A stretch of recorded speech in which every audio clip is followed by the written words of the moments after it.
இது ஆடி ஒன்னோட mini vlog தான். முத நாளே வீடு எல்லாம் சுத்தம் பண்ணி வச்சுட்டு, ஆனால் காலையில் இல்லைன்னா சாமி கும்பிட முடியல. பிள்ளையும் புருஷனி கிளப்பி போகிறதுலே குறியாக இருக்குதா, திருப்தியாக சாமி கும்பிட முடிய மாட்டேங்குதுன்னு ஈவினிங் 6 மணிக்கு வந்து கும்பிட்டு இந்த கலசம் வந்து எதுக்காக ரெடி பண்ணிக்கிறேன்னா, ஆடி 1க்கு மட்டும் இந்த கலசம் வைப்பேன். ஒரு சம்பு நிறைய சுத்தமான தண்ணி ஊற்றி மஞ்சத்தூள், ஜவ்வாது, பன்னீர் இதெல்லாம் ஊற்றி ஒரு கைக்கொத்து நிறையா வேப்பிலையை வச்சு என்னோட பூஜையில் வந்து அம்மன் வந்து ஆடி மாதம் முழுவதும் இருக்கணும் அப்படின்னா அந்த கலசத்தை எழுப்பி ஆடி முதல் நாள் வழிபடுவேன்.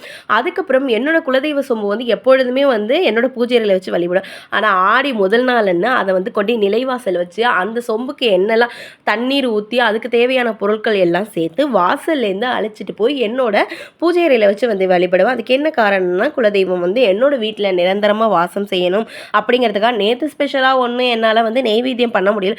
அதனால் கற்கண்டு, கொஞ்சோண்டு பாதாம், முந்திரி, வெல்லம் இது எல்லாமே வச்சு வீட்டில் தீபதூப ஆரத்தி காமிச்சு எனக்கு பிடிச்ச மாதிரி ரொம்ப நிறைவாக வந்து ஆடியோட முதல் நாள் வந்து சாமி கும்பிட்டு ஆரம்பிச்சுட்டு தான் இப்படி தான் வந்து வருஷம் வருஷம் நான் ஆடி முதல் நாளை வந்து வரவேற்பேன். அப்புறம் ஆடி வெள்ளி அஸ்யூஷுவலாக எப்பொழுது போல் வீட்டில் சாமி கும்பிட ஆரம்பிச்சிடும். நெக்ஸ்ட் ஒரு வீடியோவில் பார்க்கலாம். கீப் வாட்சிங். பை.